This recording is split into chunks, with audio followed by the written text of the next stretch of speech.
Hi there, YouTube friends. So today's Kingdom Melody is another Jehovah's Witness top 10 hit. This song you'll see is quite bold. It actually leads with the hook. And a pretty hefty false dichotomy, as you'll see. This song makes a lot of unwise assumptions, actually. It was number 112 in 1966, number 207 in 1984, number 62 in 2009, and number 40 in 2017. Let's get started. I'll be singing the 1984 version as usual. To whom do you belong? Which God do you obey? What do you mean, to whom do I belong? Why is it just automatically assumed that we must belong to someone? And that we must absolutely obey a God? I mean, this is bullshit.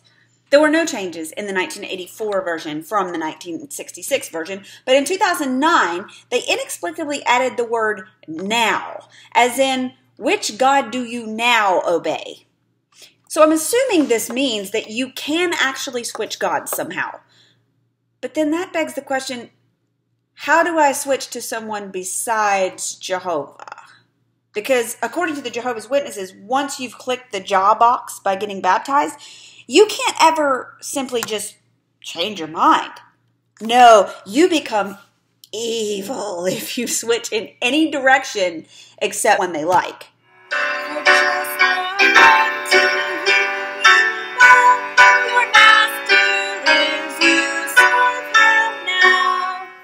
Oh yeah? So what happens if you don't bow to anyone? I mean, am I the only one who finds this master business offensive? Because somehow I highly doubt that. I mean, if I'm offended by it, look at me. If I'm offended by it, I can only imagine how my friends who happen to be blessed with more melanin must feel, right? So in 2009, they changed this part. They actually dumbed down the language a little bit. I do agree that the original phrasing is pretty clunky, but it became, your master is he to whom you bow, which is still pretty clunky. He is your God, you serve him now. Just, is this informational or is this a command? Serve him now. In 2017, they dumbed it down yet further to, your master's the one to whom you bow. But I repeat, what if you don't bow to anyone? You cannot serve two gods, both masters cannot share. Really? Why not? Have none of these people ever heard of Wicca? Pantheism? Did they not go to high school? Because Edith Hamilton's mythology book was required reading when I was in 10th grade, I think. So unless all of these people dropped out to be pioneers, you can't tell me that they didn't know that in Bible times, people worshipped whole pantheons of gods, lots of gods at the same time. So if you're religiously inclined, it is in fact completely possible to serve multiple gods. I mean, Wiccans or pagans might have a favorite or two or three, but they're not actually limited to one and only one. Now in 2009, instead of both masters cannot share, we're told that both masters can never share. So we're dealing in absolutes here. And in 2017, it became devotion cannot be shared. Weird. So clearly, both gods and masters are both sort of like angry toddlers. But don't we teach our children to share at a really early age? And aren't they actually capable of doing it? So what they're telling us is that a 2-year-old can do something that the almighty creator of the universe is incapable of. And let's talk about devotion for a minute. Devotion is defined as love, loyalty, or enthusiasm for a person, activity, or cause. So you might be devoted to your significant other. You might be devoted to some political ideology. You might be devoted to your children, right? But by Jehovah's Witness reasoning in this song, devotion cannot be shared. So parents, I'm sorry, but you have to pick one. If you have multiple children, you either have to pick one to be devoted to at the expense of the others, or you have to forego devotion altogether. Kind of sick, isn't it? The love of your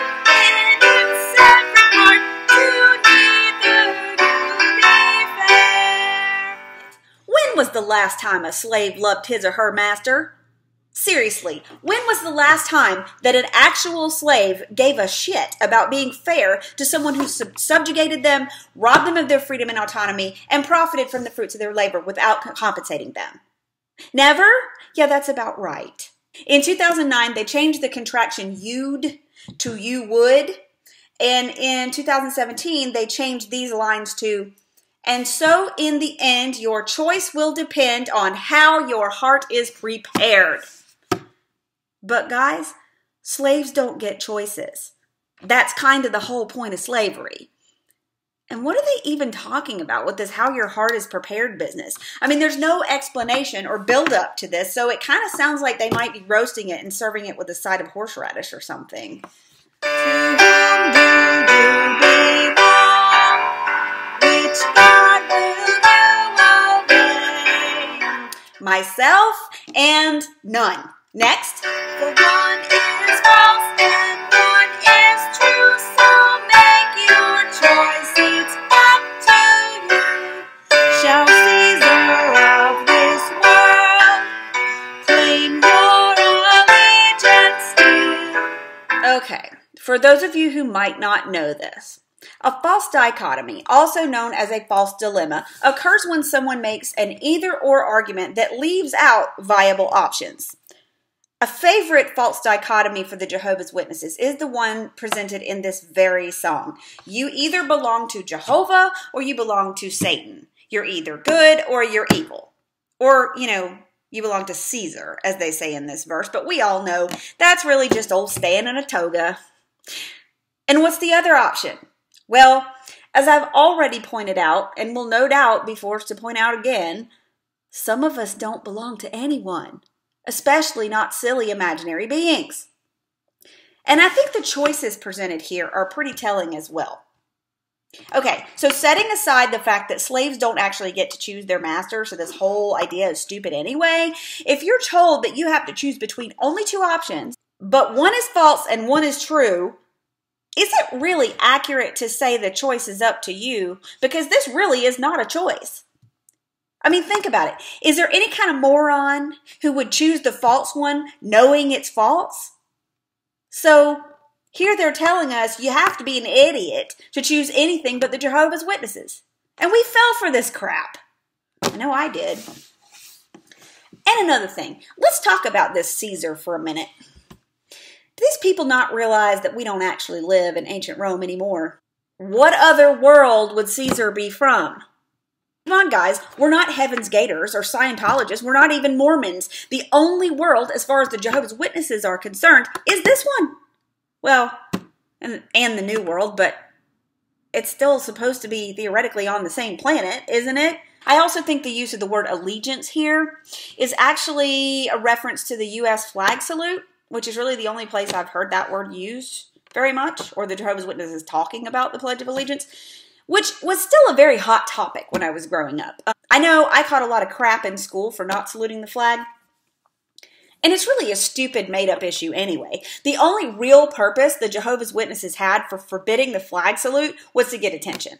Seriously, nobody in the real world takes this seriously as a vow of some type, y'all. In fact, the only time that it actually gets said is in schools when kids recite it in the mornings.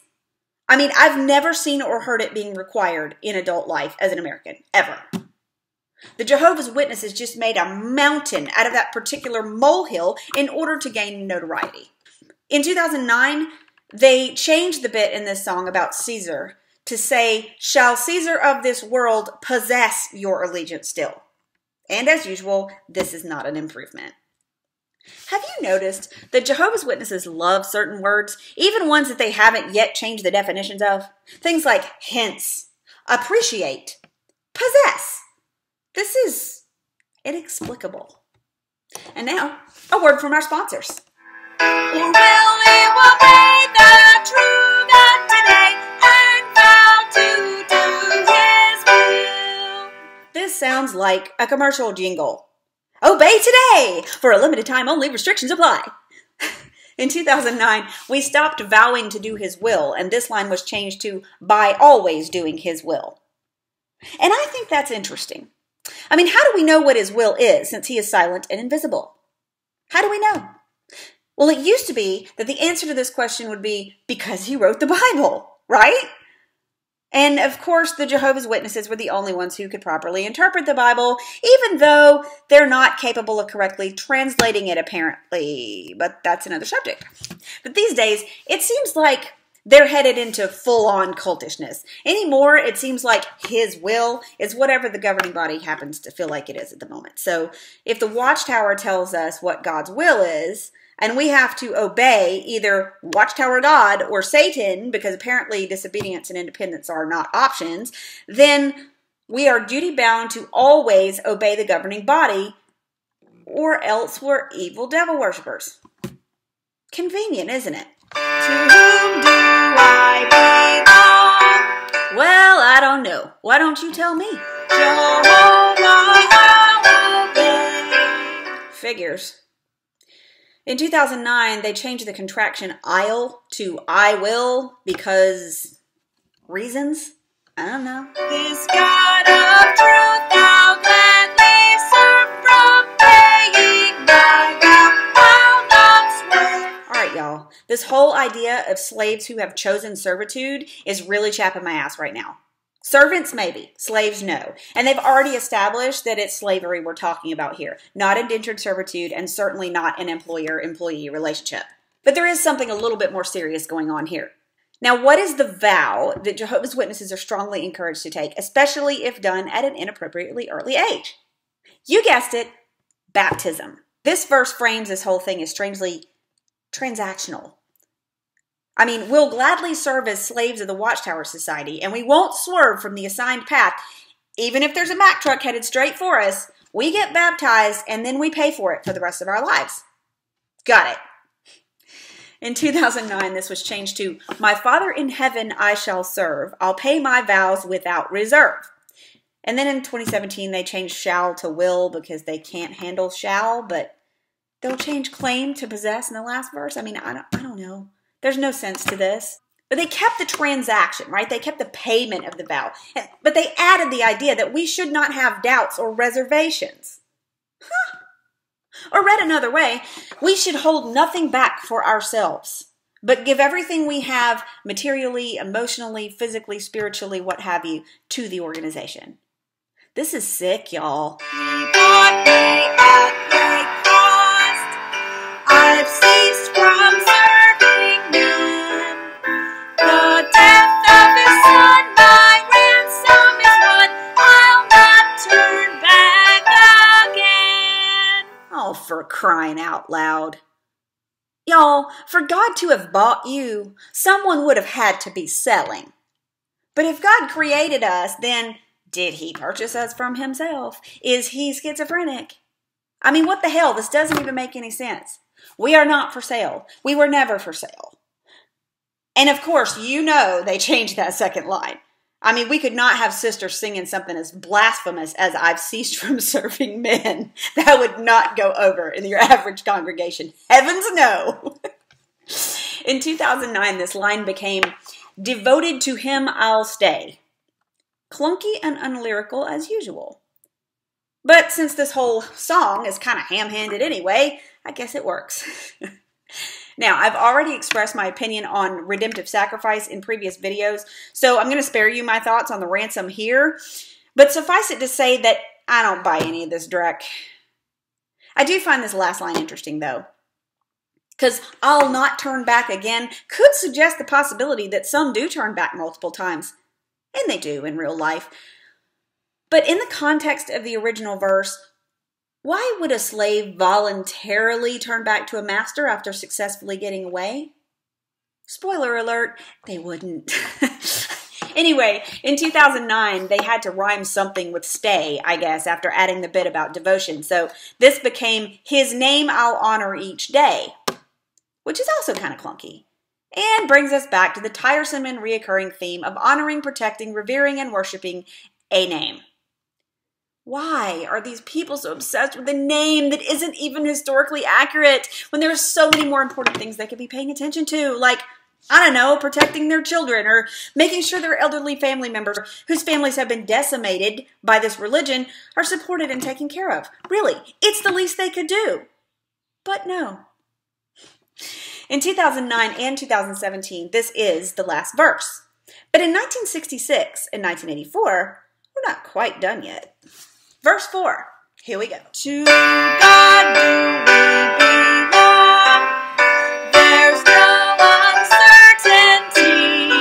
This is just how they like it after all. Black and white, either or choices with no nuance, no gray area, no margin for error. The unity that he foretold we now experience in his fold.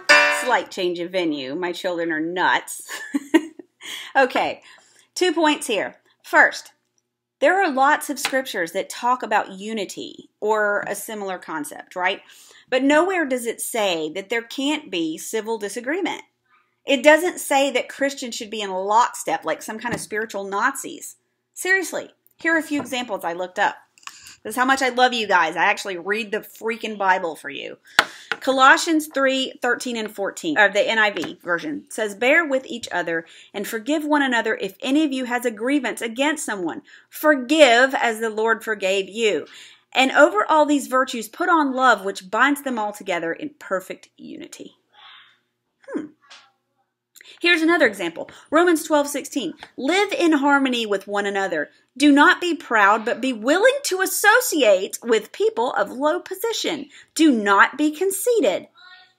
Really? Wow. I mean, it almost seems like the Jehovah's Witnesses have completely misunderstood this entire concept. Imagine that. It almost sounds like these scriptures are saying that we should be kind to each other and forgiving. I mean, it almost sounds like disfellowshipping is wrong. Well, we better not let the elders know about this kind of apostasy. I mean, right in the Bible itself, of all places. Boy, Stan the devil sure is out to get us if he can put these messages in the very Bible. Second, is there actually unity in the Jehovah's Witness congregations outside of the mandated study material from the governing body? Do they really dwell together in unity? In my experience, the answer is no. The reality is there's a lot of gossip and backstabbing and intrigue. There is copious busybodying and even some stalking.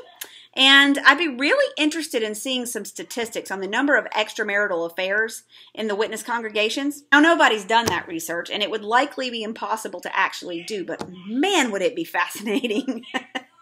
Just like the fragrant oil upon the high priest's head, we find it so sweet to gather to meet and with his truth be fed.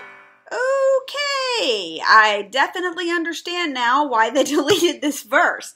I mean, this is just gross. I mean, here we have the image of an oily, smelly priest juxtaposed with the idea of being fed his truth. Ew. Now, the song is over at this point, but there's another fascinating facet to this song that we really need to have a look at really quick. So in 1966, the scriptural reference for this song was Matthew 6:24, which says, no one can serve two masters. Either you will hate the one and love the other, or you will be devoted to the one and despise the other. You cannot serve both God and money. Notice here that the scripture says money. You can't serve God and money. Well, that's interesting. Because rather than specify money, as it says in the Bible, the Jehovah's Witnesses put some spin on this song. They talked about Caesar and allegiance, which to me signifies the government. This is not what the scripture says at all. Also, I would argue that since the original purpose of the Watchtower Society was in fact the making of money, all the way back to Russell, Rutherford, and Knorr, they're being just a tad disingenuous here. Now, in 1984, they inexplicably changed the main scriptural reference to 1 Corinthians 6:20, which says, you were bought at a price, therefore honor God with your bodies.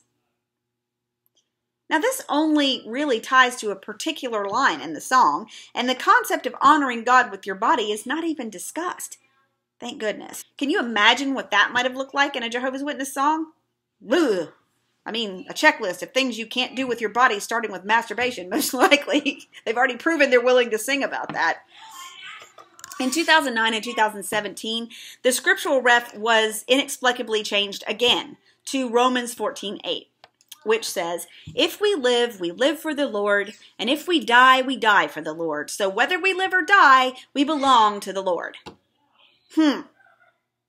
Well, now the emphasis is really on the lack of choice. The false dichotomy writ large, right? It also illustrates the evolution of the Jehovah's Witness mindset, the change of these scripture references for what is essentially the same song. From serve God or serve the government, despite what the Bible actually says, to you don't have a choice. So the message here is obey. And if you don't obey us, you are evil. Resistance is futile indeed. Well, I have a little something to say about that.